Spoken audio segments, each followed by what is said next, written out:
give me a little credit. What do you think I'm gonna do? Run over there and be like, hey, I'm a crazy lady. Where's the buffet? I'm from the Midwest. Where's Blue Man Group? Welcome to Ms. Mojo. And today we're counting down our picks for the most hilarious moments Melissa McCarthy has given us throughout her illustrious career. I met a dolphin down there, and I swear to God that dolphin looked not at me, but into my soul. Number 20. Radio Fun, Identity Thief. When Melissa McCarthy's character in Identity Thief starts vibing to music in the car, Jason Bateman's character doesn't seem too impressed. But we are. What's awesome about this scene is McCarthy's voice, facial expressions, and body movements. I think we just need a little music. Brings all the boys to the heart. My life is better than yours. Also, when Bateman's character switches the station to another music genre, McCarthy continues her singing ways. It's quite a musical repertoire she displays in this scene. The juxtaposition of McCarthy's animation with Bateman's sternness makes this one of the most unforgettable moments of the entire movie.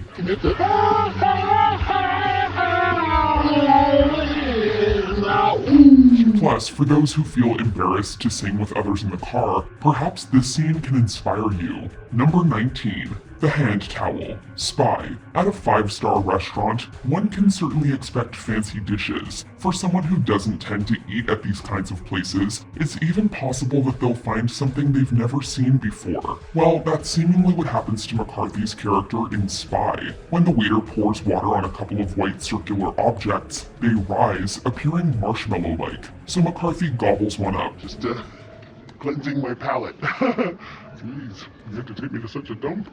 Come on, cheapskate. That's not food, though. To be fair, they were served on a nice plate. Her ensuing reaction is hilarious. At least she tries to be polite. When Jude Law's character informs her it was a hand towel, McCarthy delivers another great line. I want to marry you. I want your muscly arms and hands are rubbing my back with Nivea for the rest of my life. McCarthy's heart-to-heart plain conversation with Raina also deserves a shout-out as another great scene in Spy. You may never be as wise as an owl, but you'll always be a hoot to me. Number 18. The Alarm. Mike and Molly. After Molly quits her job as an elementary school teacher, she focuses on a career as a writer. Her attempt to write her first short story doesn't quite go as smoothly as one would hope. Molly's short fuse is on display in this humorous scene as she repeatedly beats a smoke alarm that won't stop. She even talks trash to it.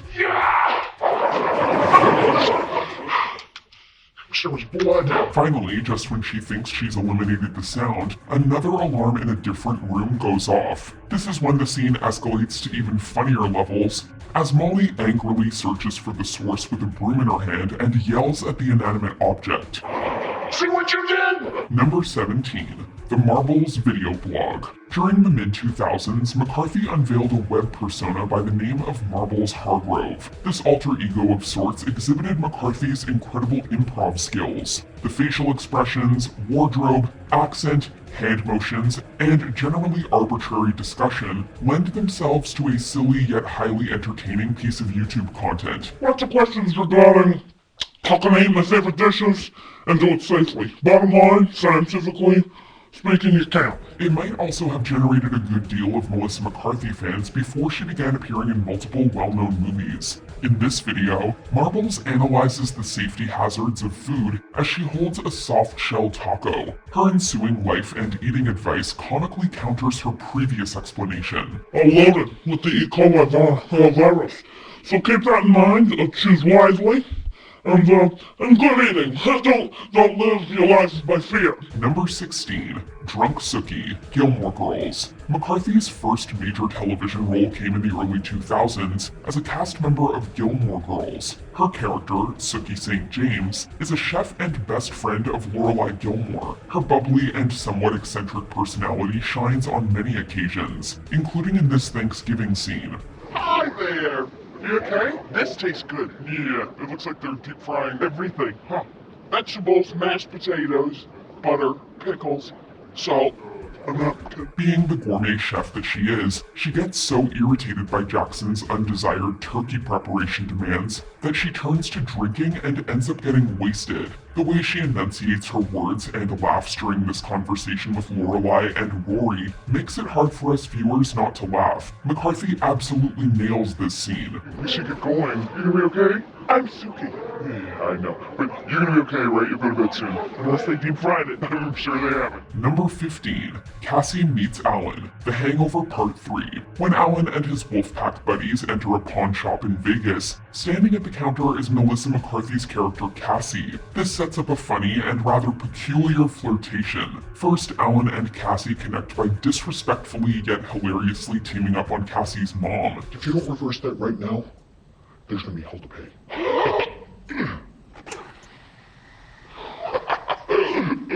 She's rude. Thank you. Then things get more provocative after Allan reaches into the lollipop jar. Look at that intense reciprocated stare between Allan and Cassie as he removes the lollipop from his mouth and extends it into hers. While this is a minor role for McCarthy, it takes nothing away from the fact that she crushes it. I'll get it. Number 14. Hidden Valley Ranch, Saturday Night Live. Who knew someone could be such a massive fan of a salad dressing brand? Well, that's what McCarthy shows us in this hysterical SNL skit. From the get-go, you can tell just how pumped her character Linda is for this Hidden Valley Ranch taste test. Love your enthusiasm. I love your product, man. I love your product.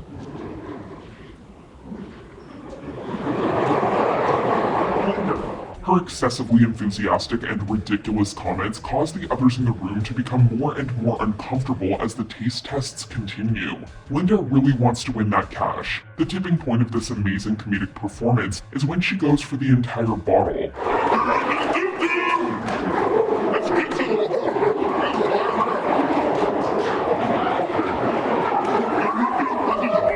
Sharp-eyed viewers might also recognize that Spock shirt from another moment on our list. Number 13. The fast food restaurant robbery. Tammy. It might be a silly scene, but when Melissa McCarthy's character robs a burger place in Tammy, the way she does it is in line with her character's persona. It's not just any burger joint either. It's the same fast food chain she used to work for. They don't even 1,600 really.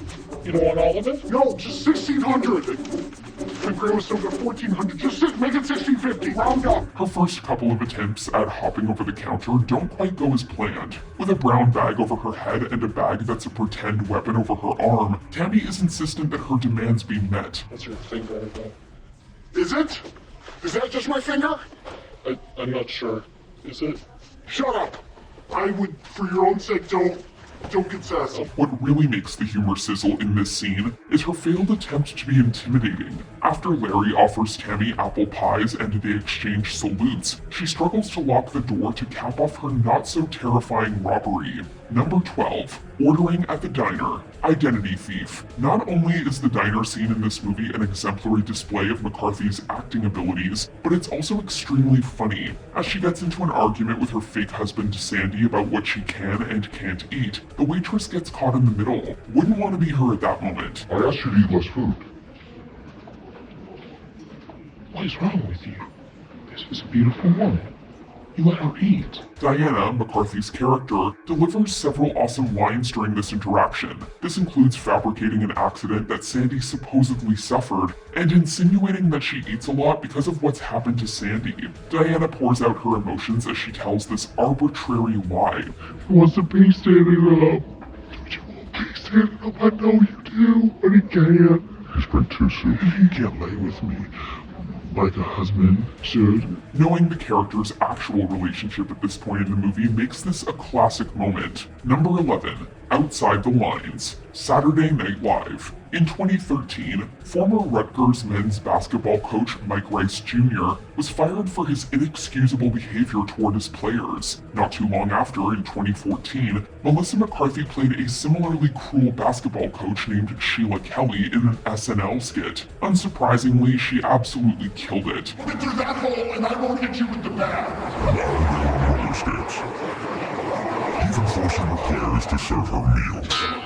Where's the bread? Throughout this skit, she's shown cussing at her players, threatening them, and throwing things at them, including a toaster. All this practice footage on the court is funny in and of itself, but her rather blunt and insolent interview explanations make the skit even better. As you might have guessed, it doesn't end well for the interviewer. I need a basketball on your lap. Once you keep asking me that question, you're gonna find out. I did keep asking questions, and what I found out was that I had provoked it. Number 10. Her Chris Farley impression. Saturday Night Live. Chris Farley is a legend we lost far too soon. If only for a brief moment, though. McCarthy managed to channel Farley's most iconic character. As part of the Saturday Night Live 40th anniversary special, she donned the persona of Matt Foley and dropped by Weekend Update. I am divorced, and I live in a van down by the river. From the costume to the aggressive voice inflection, McCarthy embodied everyone's favorite motivational speaker. In the same vein as Farley, McCarthy turned into a comedic wrecking ball, leaving the Weekend Update desk in shambles. And I am definitely dancing with you! As McCarthy motivated Amy Poehler and Jane Curtin, we like to think that Chris was smiling from his van down by the river up in the sky. Number 9. Suki's Clumsiness. Gilmore Girls. Having become one of the silver screen's most bankable leading ladies, it's easy to forget that McCarthy rose to popularity playing Suki St. James on Gilmore Girls. As Lorelai Gilmore's bestie, McCarthy displayed the makings of an up-and-coming talent with loads of potential. While Suki is a great pal and even better chef, she's also a bit of a klutz. During Richard's birthday dinner, Trix is quick to point out a tear in Suki's uniform. While we never see exactly what caused the rip, Suki does her best to recreate the incident through miming. Oh, right. And the chop flew, so I lunged, and then the floor slipped, and then, and I just, what? Her over-the-top explanation only raises more questions, but it also showcases McCarthy's knack for physical humor. Number 8. Her Spanx Incident. The Ellen DeGeneres Show. From one wardrobe malfunction to another, McCarthy got into a tight situation after putting on a pair of Spanx. Never afraid to poke fun at herself, she had no qualms about sharing the embarrassing story with Ellen DeGeneres. Heading to work while carrying several bags, McCarthy received raised eyebrows aplenty upon encountering a couple of fence builders. And so I come down the stairs and I see the guys, I'm like, hey, good morning, guys, and they're just like... At first, she wasn't sure why they had such shocked faces. The fact that they wouldn't look at her from the forehead down caused further confusion. McCarthy eventually realized that her sweater was riding up and her pants were down, revealing the flesh-colored Spanx. I've been like shifting back and forth, I'm like, you know what I mean? And I'm turning around like, as if this wasn't enough, I was like, you better check this out. It's a real-life moment worthy of a Paul Feig movie. Speaking of which, number 7, Drunken Dancing. The Heat. The success of a buddy cop movie all stems from the chemistry between the leads. In The Heat, Melissa McCarthy's hard-hitting Mullins and Sandra Bullock's by-the-book Ashburn make for a winning combination. Your breast is invading my space. While these two law enforcers get off to a rocky start, they begin to bond after sharing one too many drinks. Their drunken escapade includes taping their faces and covering a barfly with nuts.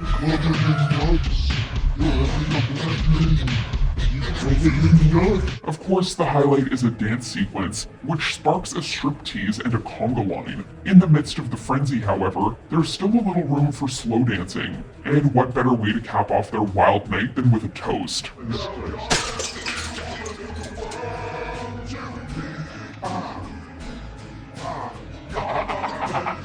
Number 6. LipSync Battle. The Tonight Show starring Jimmy Fallon. If you thought McCarthy's dancing was hilarious, get a load of her singing chops. Well, her lip-syncing chops. Jimmy Fallon was given a run for his money when he went head-to-head with McCarthy in the ultimate lip-sync battle. Fallon got off to a strong start with his brand new pair of roller skates. However, McCarthy came firing back with a rambunctious rap routine, leaving the Tonight Show host practically speechless.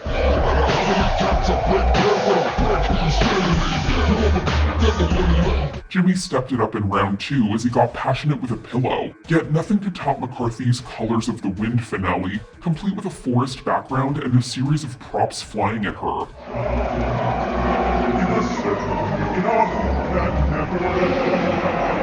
Good thing she was wearing goggles. Number 5. Emmy Training Day, 63rd Primetime Emmy Awards. On the heels of Bridesmaids and Mike and Molly, 2011 was a breakout year for Melissa McCarthy. This made her a natural choice to announce the 63rd Primetime Emmy nominations. To prep for the event, McCarthy tracked down Joel McHale for advice. While initially reluctant, the Community star would teach McCarthy all about being emotionless on stage, boxing with the teleprompter, and doing his demeaning chores. Come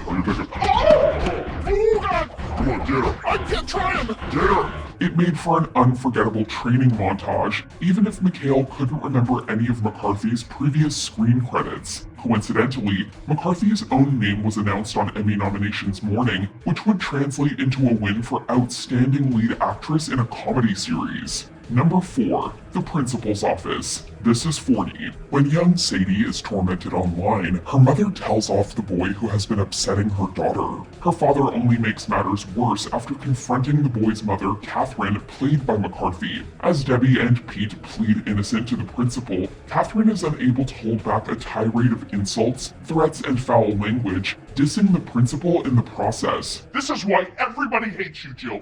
McCarthy ad-libbed so many classic lines that they couldn't fit it all into one scene. Fortunately, that's what we have credit scenes for.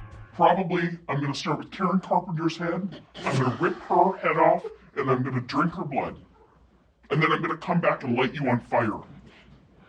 I'm gonna light you all on fire, but I'm gonna start with you, Jill. Leaving her co-stars in stitches, McCarthy somehow remained in character without breaking until the very end. Even when reduced to a cameo, she still stands out above the rest. Number 3. McCarthy vs. Statham. Spy. Melissa McCarthy and Jason Statham are perhaps the strangest action duo since John Travolta and Nicolas Cage faced off.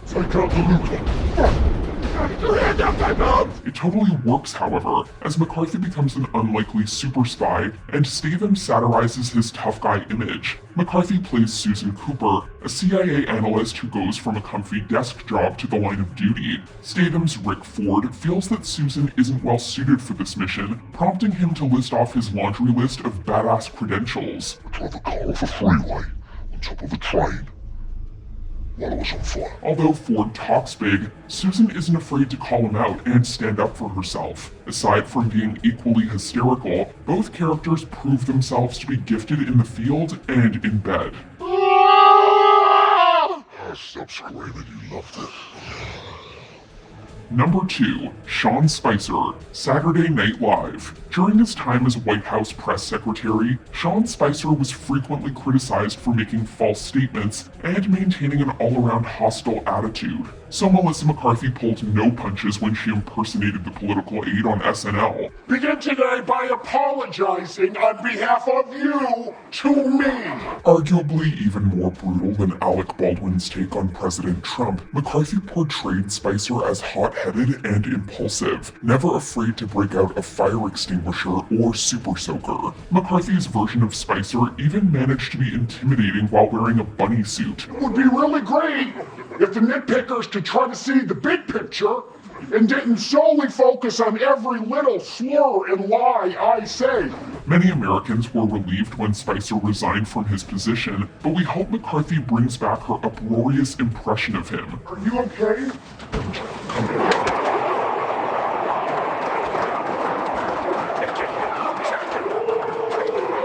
Before we continue, be sure to subscribe to our channel and ring the bell to get notified about our latest videos. You'll have the option to be notified for occasional videos or all of them. If you're on your phone, make sure you go into your settings and switch on notifications. Number 1. The Dolphin Story. Bridesmaids. McCarthy reached another level of fame with her Oscar-nominated performance in Bridesmaids. As the outrageous Megan, McCarthy stole several scenes, all of which could have easily topped this list. I guess we're undecided. We just had to single out her introduction at Lillian's engagement party, though. Breaking the ice, Megan tells Annie about how she busted her legs falling off a cruise ship. Took a hard, violent fall, kind of pinballed down. Down in the deep blue sea, Megan apparently had a telepathic encounter with a dolphin that stared into her soul. We had a connection, that I don't even know if I can oh jeez. Hey, shut my mouth. Then, just when it seems like this exchange can't possibly get any more awkward, Megan swears to climb an old man like a tree, solidifying her status as our favorite character. Let us know in the comments what your favorite Melissa McCarthy movie is. Not an air marshal. I'm gonna take a nap. Awesome. Cool. I'll take the first watch. Do you agree with our picks? Check out this other recent clip from Ms. Mojo and be sure to subscribe and ring the bell to be notified about our latest videos.